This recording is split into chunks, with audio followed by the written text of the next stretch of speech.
Hey there, YouTube. Welcome back to the Bent Perspective. Not wearing my glasses today because, well, still haven't got anti-glare ones. I'll probably get them next month. And since this is pretty much completely unscripted, I don't really need them to see. So, yay, you can see my eyes. Although now my face feels weird without them on. Guess that's what happens when you wear glasses for over a decade. Anyways, this week is the start of my Girls of Gaming. Well, start as being I'm going to start my Let's Play of the Misadventures of Trombone tomorrow. I'm going to start releasing those Monday, Wednesdays, and Fridays, starting this Wednesday. Aside from that, I'm going to start my first actual examination of a female protagonist with cameo elements of power, not this upcoming Wednesday, or, not next one either. The 26th, I believe. Yeah, that's 3 Wednesdays from now. I'm doing that because I don't know how long my Let's Play of the Misadventures of Trombone's gonna be, and I want to get this project started sooner than later. And I have most of Cameo Elements of Power finished, just I'm not doing a Let's Play of it. Yeah. I just wanted to use this time to briefly go over that I'm not trying to white knight. I know that my experiences of a man are completely different than that of a woman. I can't imagine the amounts of casual sexism that women face on a day-to-day basis. I'm doing this because I care about women as people and humans, and I care about my friends, who many of them are women and video gamers. I do this because I love video games, and I want to see it grow as a medium. And I just do this because I give a damn about good storytelling, and if all you're telling is the stories of hypermasculine, or not always hypermasculine, but just straight white guys in games, it gets boring. I mean, they're not bad games by any means, just we've seen it done thousands of times now. I'm not doing this because I think men are bad protagonists. I'm just doing this because I think we deserve more. Both men and women. Anyways, the things I'm going to be examining are, of course, gameplay, which I'm going to be focusing more on if the gameplay is gendered, such as if they're using their hair as a weapon, like in Bayonetta or Shantae. I think that's how you pronounce it. I'm not quite sure. It's the half-genie hero game.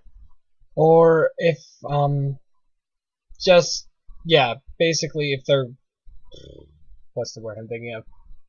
Oh, sorry, like if it becomes like a dress-up game, although, admittedly, I kind of like dress-up games from time to time. I like making my heroes look really badass or pretty depending on their personality. Which brings me to my next point. Appearance.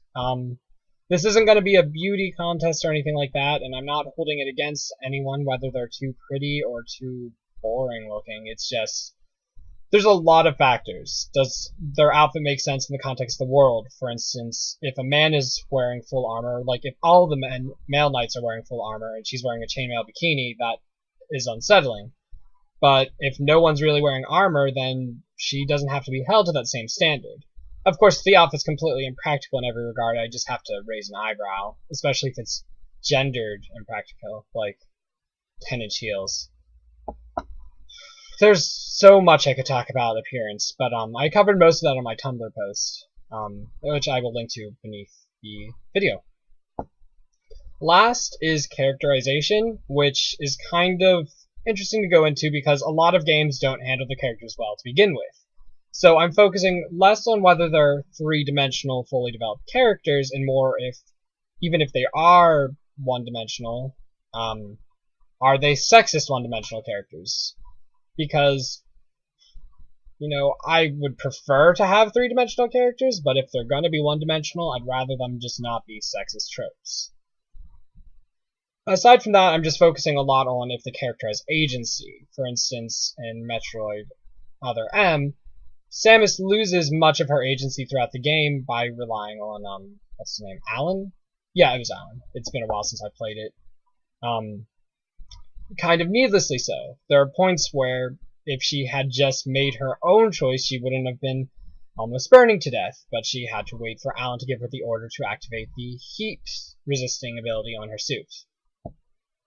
But aside from that, let's see, anything else in there? I know there is, it's just my brain's kind of messed up. This is the manyth time I've recorded this, and I'm kind of just getting pissed at myself for all the editing. Oh, yeah, duh. Does she have her own goals? And if she does have goals, are they needlessly gendered? Like, does she want jewelry and clothing and such? And even if her goals are gendered, do people berate her for having her goals? And do people constantly try to tell her what she should and should not be doing? Is this a world where she's allowed to flourish? Or is this a world where she's constantly being berated? But most of that will come up on a case-by-case basis in each game, and that's just my general list I'm going over for the beginning. Naturally, over time, my list will change, and I will notice more tropes. I mean, I have a bunch of tropes I plan to talk to in more detail once I've examined a bunch of games. Aside from that, not much. It's, as I said, Let's Plays will start tomorrow. I should have another Not Girls of Gaming video up next week as well. The title sequence is going good as well, so that's all. Stay classy, guys.